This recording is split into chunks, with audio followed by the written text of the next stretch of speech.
Gavrila Princic, un estudiante serio de 19 años, quien se acerca al auto, que obviamente era un cabriolet, un auto descapotable, Claro. y dispara a quemarropa contra Francisco Fernando, Franz Ferdinand, y su señora.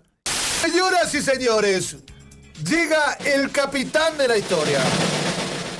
Señoras y señores, llega a ustedes Julio César Ferro, el emperador de la historia.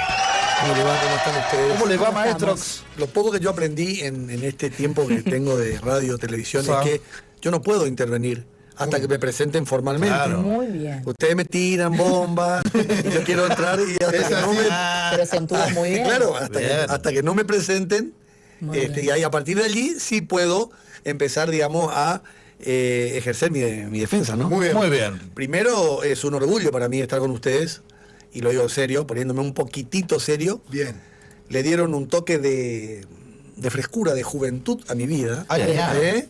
Así que la verdad Susi que... sobre todo, que es Sí, De la más joven. de la más fresca que hay. una diosa. Aparte, el otro día pasamos Ningún una calor noche ella, ¿eh? muy, muy linda en su domicilio, sí, digamos. sí. Ningún calor. ¿Qué es eso? Ningún calor. Por lo Bueno, de porque es frescura. fresca ella. No, Ningún calor. espectacular. La Susi, verdad que ningún calor, todos Gómez. los chicos de arriba también, Gaby, No se sabían, Maxi. no se sabían ir los chicos Mati. de arriba. No, No se supieron irse. Ah, ¿sí? Sí, viste cuando la gente ya se quiere quedar Sí, de más. sí, son... Sí. Se hallan. De largo alcance. Sí, bueno, Sí, sí, hay gente... Hay gente así sí, todavía. yo fui, en una época fui así, después ya. Así que, y bueno, y con respecto al tema de mi domicilio, está total y absolutamente abierto. Ahí está. Y les digo más, hoy estuve limpiando la... ¡Eso! la piel. ¡Eso! ¿Qué trabajo? Hoy estuve limpiando la piel. Sí, complicadito tú. Bueno, sábado estamos por ahí. Así que cuando ustedes dispongan, vamos a reunirnos a comer algo ahí. Qué lindo. Bien, así que Me bueno. gustó, Y un Justo el gusto. sábado yo no tenía nada que hacer, así que mediodía, mañana ya podemos ir cayendo, Fede. Usted está... Miércoles, sí, mañana estamos. Mañana es miércoles. Hay que laburar un poco. sábado. No, nosotros laburamos. Aguanta el último tirón que queda ya que están sacando el Bueno, vamos a anteúltimo. trabajar. Y, Vamos a dejar para el- y después lo hacemos tranquilo, no hay problema. Bueno, Bueno, ¿de qué vamos a hablar hoy, doctor? Bueno, hoy vamos a contar el motivo por el cual estalla la mayor conflagración conocida hasta ese momento en la historia del hombre, que fue la Primera Guerra Mundial. Vamos a contar el asesinato del archiduque Francisco Fernando, el heredero al trono del Imperio Austrohúngaro, a manos de un pistolero serbio, de una organización nacionalista serbia, y que termina generando de inmediato la reacción de todos los países en cadena, digamos. Era como que estaban esperando el mínimo chispazo como para explotar. para explotar, y que fue en definitiva lo que llevó al mundo a la locura, a una locura nunca antes vista. Porque si bien han habido grandes guerras, luego seguiremos viendo distintos episodios bélicos, nunca ha habido de esa magnitud, digamos. de esa trascendencia, Sí. de esa magnitud, y a un nivel que se perdieron 10 millones de vidas Sí. entre soldados, bajas civiles, desaparecidos, heridos, de manera que fue realmente una catástrofe, una tragedia. Ahora, ¿cómo se lleva adelante, cómo se produce esto? Ese es el punto clave aquí que vamos a tratar de desandar, para luego poder contar cómo se desarrolló o cómo se llevaron a cabo esos 4 años de una guerra tremenda, donde el hombre llegó a construir o crear las más atroces maneras de matar. El escenario era el siguiente. A fines del siglo XIX y principios del siglo XX, había una tensión política tremenda en Europa. El mundo era mejor dicho, el mundo occidental, digámoslo bien, que es el del cual nosotros heredamos directamente, el viejo mundo de Europa, era un polvorín. Sí. Había una tensión tremenda. Se había producido durante la segunda mitad del siglo XIX la segunda revolución industrial, aparecían algunos imperios que intentaban dominar o gobernar, y otros que ya se encontraban en franca retirada, como por ejemplo el viejo imperio español.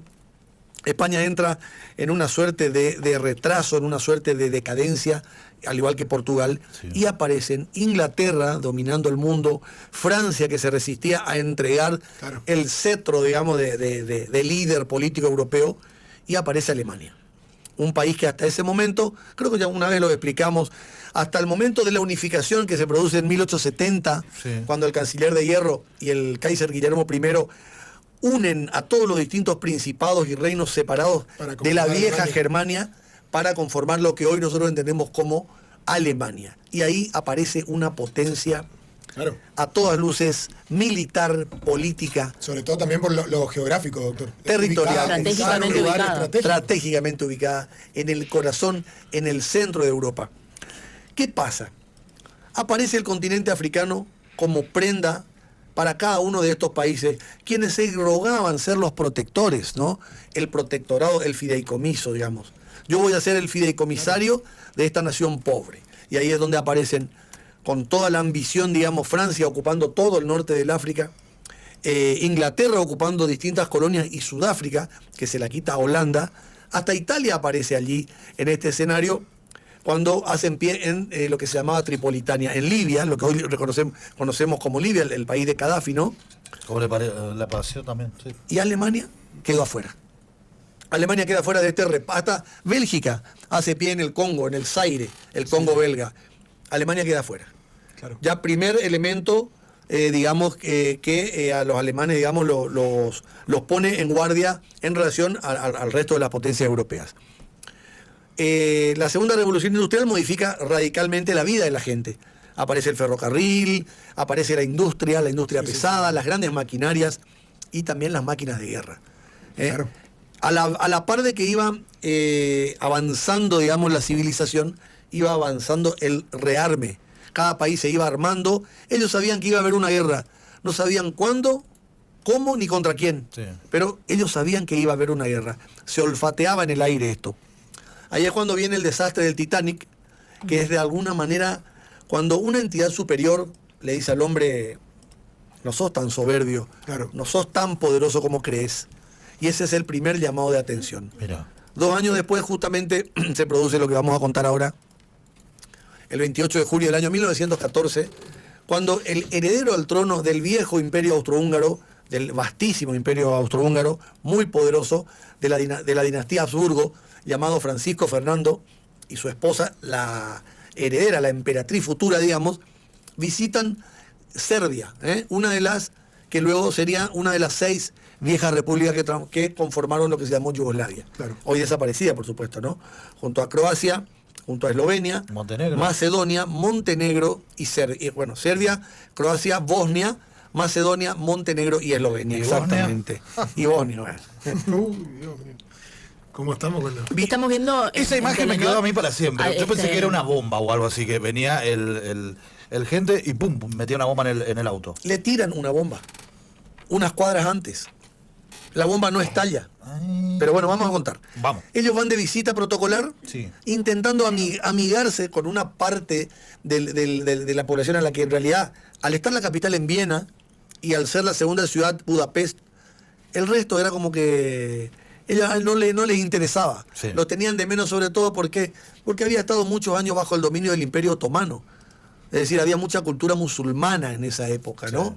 Entonces, para Austria-Hungría, para el gran imperio austrohúngaro, no eran territorios importantes. Este hombre, que iba a ser ya, estaba a punto de ser, su padre, el viejo emperador Francisco José, iba a abdicar a su favor, tenía otra visión. El archiduque. El archiduque, él quería incorporar y quería darle realmente un avance a todo ese sector. Muy bien. Entonces intenta visitar para tratar de alguna manera de obtener la simpatía del pueblo, ¿no? De estos pueblos que... No le cayó muy bien, ¿eh? Y no, justamente no. Una organización llamada La Mano Negra, una organización terrorista, nacionalista serbia, a ultranza, por supuesto, ya había preparado el atentado. El primer atentado le tiran una bomba que no estalla. Se ¿En el genera... mismo recorrido? Cuadras antes. Ahí va. Cuadras antes, un atentado fallido, logran tomar prisionero al terrorista, digamos, y allí es donde rápidamente resuelven elegir otro camino. No el camino que estaba determinado ya, Sí. sino un camino paralelo, y allí es donde se encuentran con el segundo terrorista, que pasa la historia con el nombre de Gavrila Princic, un estudiante serbio de 19 años, quien se acerca al auto, que obviamente era un cabriolet, un auto descapotable, Claro. y dispara a quemarropa contra Francisco Fernando, Franz Ferdinand, y su señora, quienes mueren, y el gobernador de Sarajevo, que se encontraba adelante, queda herido, este no muere, pero Francisco... Pará, pero ¿cuánto tiró? ¿Era automática la...? Y bueno, sí, no sé, disparó. Pregunta. Yo creo que Disparó varias Viste veces. que estaba ¡plá! Y el doctor No, pensó no. que le podían haber preguntado. Y nunca si se el arma imaginó. era o no automática, no creo que la haya tenido en el registro. No. Pero Fede, te sorprende. No, pero pasa que son... No, pero creo que fue un revólver, ¿eh? Pará, porque estos son ¡ta! Y cargás todo otra vez lo que tarda en cargar las No. armas de aquel entonces. No. Vos ya más o menos lo cagaste a palo dos veces. No, en ese... Tenía, No, claro, sí, ya la disparó. Avance la pólvora, Claro, que a repetición ya sabían, la ametralladora ya se había Sí. inventado a fines del siglo XIX. Y Igual estuvo bien. Porque la- dispara por la duda. Claro. Sí, y las pistolas automáticas ya existían.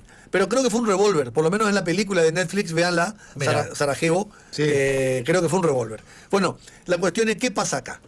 El padre, el emperador Francisco José, Sí. le da un ultimátum a Serbia. Serbia ya moviliza automáticamente su ejército, se moviliza el imperio austrohúngaro, Alemania, el imperio prusiano, digamos, sale a favor del imperio austrohúngaro y Francia sale a defender a Serbia por un pacto secreto que Francia y Serbia habían firmado a fines del siglo XIX, de que en caso de que el país más débil sea atacado, Francia, que era como el sheriff europeo en ese momento, Sí. iba a salir a defenderlo. Inglaterra también tenía una suerte de tratado con Francia, llamada la entente cordial en francés, el entendimiento cordial. Salen ahí al cruce, digamos, y ahí ya tenemos Alemania, Austria-Hungría por un lado, Serbia, Francia e Inglaterra. A lo cual luego se suma Rusia, Sí. se suma Italia y posteriormente en 1917 a iniciativa del presidente Woodrow Wilson, los Estados Unidos de Norteamérica. Sí. Y al otro bando, al bando de los imperios centrales, se le suma el imperio turco, el imperio otomano. De manera que teníamos por un lado el imperio alemán, el imperio austrohúngaro y el imperio otomano, los tres imperios, conocidos como los imperios centrales, y las democracias por el otro lado. Francia, Italia, Inglaterra, los pequeños países como Serbia, Croacia, y aparece el imperio ruso, que en principio, al ser primos, hermanos, el Kaiser y el zar Nicolás, debería haber ido a combatir del lado de los imperios. Sin embargo, se mete por unas cuestiones personales que el zar tenía con su primo, el emperador alemán, se mete del lado La de... señora de Nicolai era alemana. Era alemana, Era de la exactamente, casa- era alemana, era de la casa de Hannover. Disculpa. Bien, Fede. Buen dato ahí, ¿eh? metió. Buen bocadillo. Él va por un lado. No, por- bien ahí, bien ahí. Tiene de todo. Bueno, la Sí. cuestión es que ahí estalla, el 1 de agosto de 1914 se movilizan todos los ejércitos y comienza la locura que hasta ese momento el ser humano jamás se había imaginado. Claro, a mí me llama mucho la atención tener 2000 años de historia y demás, y que solo a estas las llamen las guerras mundiales. O sea, habrá sido tremenda, porque, a ver, encima Europa vivió de guerra. Tenemos la guerra de No, los no, 100 años, sí, la guerra del Golfo. Pero acá se metieron todas. Desde que pero te- mi primo, Desde que vos te imaginás y retrocedés en el tiempo, incluso antes del nacimiento de Jesús, y tenés grandes guerras en Europa. Claro, por eso, a que Son a tribus- estas lleven el eran- título de guerra mundial. Sí, sí, claro, fue tremenda, fue terrible y realmente sacudió al universo entero. O sea, el mundo no quedó exento, no quedó al margen de esta locura. Y se repite lamentablemente En la guerra mundial, la segunda. 20 años después, cuando la Segunda Guerra Mundial estalla, cuando ya... Y más bélica. Sí, bueno, ya con Sí, más sin avances dudas. tecnológicos, ya se habían aprendido los errores de la Primera Guerra, se perfeccionaron las cosas. Bueno, Alemania medio que lo aprendió mucho. Volvió a perder. Y Alemania es que siempre fue sola. El gran error de Alemania siempre fue las relaciones exteriores. Eligió mal sus aliados. Claro. Siempre tuvo que asumir las responsabilidades del lastre que le tocaba como aliado. Siempre se creyó autosuficiente también. Y también la soberbia alemana, el militarismo prusiano, hay toda una serie de cuestiones ahí. Bueno, ¿qué pasa cuando el 1 de agosto se declara formalmente la guerra? Se generan dos enormes frentes de combate. Sí. El frente occidental, que prácticamente se establece sobre el territorio de Francia, ahora les explico por qué, Sí. y el frente oriental. En el frente occidental combaten el imperio alemán contra la democracia francesa y la fuerza expedicionaria británica, Epa. que es lo que termina generando lo que se llamó la guerra de trincheras. La drôle de guerre, en francés, la guerra loca. Es una guerra que hasta ese momento jamás se había dado.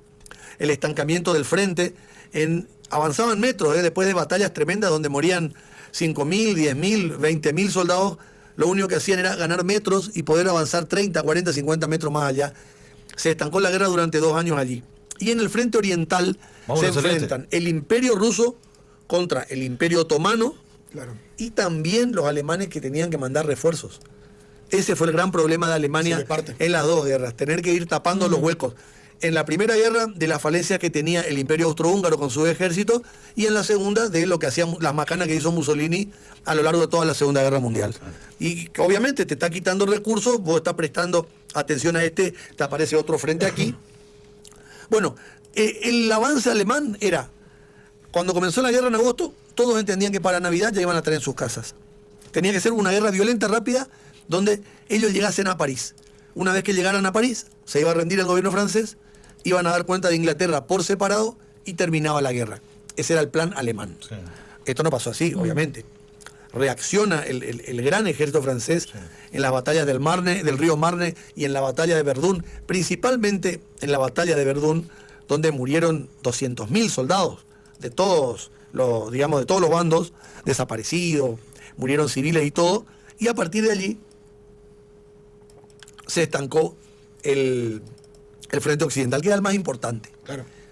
En 1917 se produce la intervención de los Estados Unidos, que venía amagando que entraba, que no entraba, que entraba, que no entraba, hasta que se anima y envía al mando del general John Pershing la Fuerza Expedicionaria Americana, que eran como unas brigadas, digamos.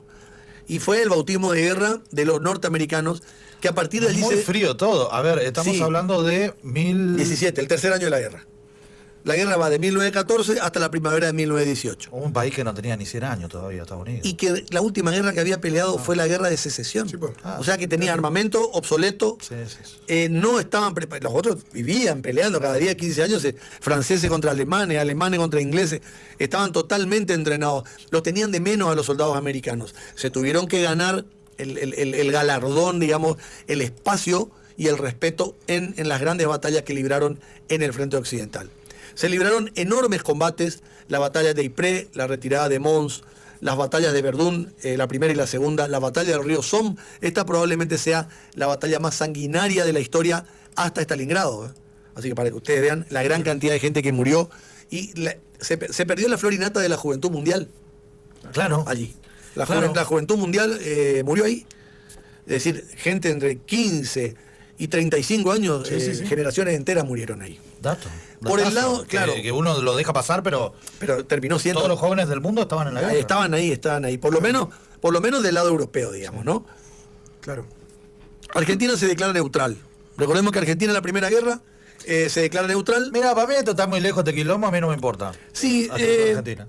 sí, Por lo cierto. cual no pasó en la Segunda Guerra. Ahora, la Segunda Guerra, ¿cuándo, También nos quisimos hacer los locos. Pará. un Sí, poquito no en la quisimos Segunda hacerlos Guerra. vivos. ¿Cuándo le declaramos la guerra a Alemania Sí, nosotros? 2 días antes que, 2 días antes que se termine. suicide Hitler. Sí, que fue también... ¿Vamos sobre seguro o no vamos? Sí, bueno, pero empujado también por los ingleses, empujado por otras razones, y fue un grave error. Porque después cuando llegó el momento de ir a querer poner la cara en la mesa de negociaciones, a nosotros nos dijeron a la cola. ¿Ustedes qué? ¿Pero Claro, qué íbamos vayan a a poner la cola. nosotros Claro. en la mesa de negociación en la cara?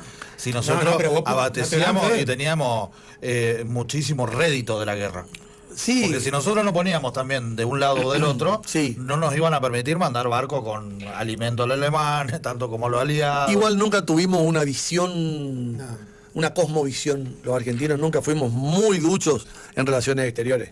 Si vos analizás la historia argentina, es totalmente sinuosa. De los que son aliados hoy, mañana son ¿Quién los estaba? enemigos. Farrell estaba, ¿no? No, Bueno, Farrell le tocó ¿en una- qué año? Eso en la Segunda Guerra. En la segunda. Claro. En la primera estaba, creo que fue Luis Sáenz Peña. Sáenz Peña, sí. Luis Sáenz Peña o Roque. No. Luis o Roque, uno de los dos. Porque en 1916 gana Hipólito Yrigoyen. Claro. Entre el 16 y el Sí, sí, 18, el 16 seguro, que pero- es cuando termina la Primera Guerra Mundial. Bueno, se retira en el frente occidental después de muchos tropiezos que tiene el ejército ruso, que era el más numeroso de todos, pero estaba mal armado, mal entrenado, mal alimentado. Se retira en el 1917 de la guerra. Sí. Con lo cual pasa lo siguiente. Asume el gobierno, el Partido Comunista, asume Lenin, declara un armisticio y retira a Rusia de la guerra, con lo cual todos los ejércitos alemanes que estaban luchando en el frente oriental se vienen al corazón de Europa a engrosar las filas del frente occidental. y allí es donde se produce el gran ataque alemán del binomio alemán que eran los jefes del ejército, el mariscal Hindenburg y el general Ludendorff, quienes deciden atacar París en un último y desesperado intento, porque ya los países estaban totalmente agotados, destruidos, sus economías reventadas, los soldados ya no daban más, y era el momento donde había que tomar una determinación. En ese momento se reúnen los aliados, le dan el mando al generalísimo Ferdinand Foch, uno de los dos únicos monumentos que cuando Hitler invade en 1940, presenta su respeto, sí, exactamente, a Napoleón y a Foch. El generalísimo Foch es el encargado. Hay una avenida, Avenue Foch, ahí en Champs-Élysées, por ahí por la zona, que están los edificios más lindos de París. Claro. ¿Tiene algo que ver con Iguazú? Foch Iguazú.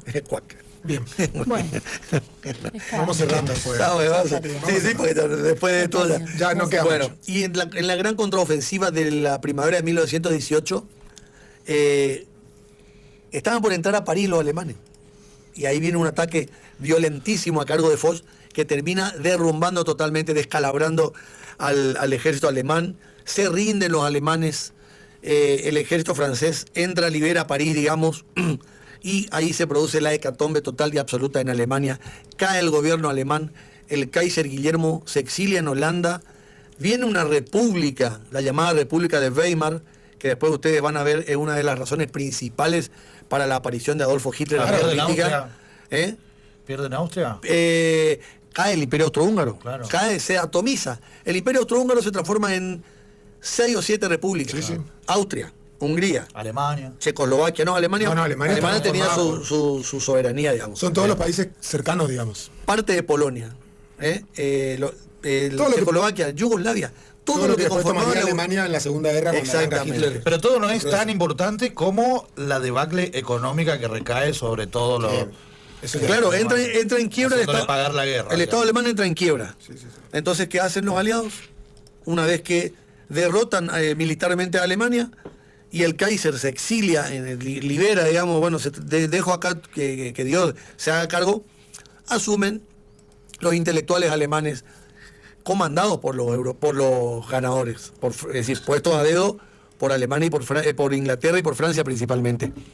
Y allí es cuando, en 1919, ya con Alemania total y absolutamente destruida por la guerra, se firma el Pacto de Versalles, que, como lo dijo Foch cuando se hizo eco y llegó a tener conocimiento, esta no es un tratado de paz, este es un armisticio que va a durar 20 años. Le dio en el ojo. En septiembre de 1939 comenzaba precisamente la Segunda Guerra Mundial. Otro aplauso. Habría que preguntarle el número de la quiniela. Así que ya no va a poder. Está muerto y está enterrado en Les Invalides. Les Invalides. En los Inválidos de París. Mira.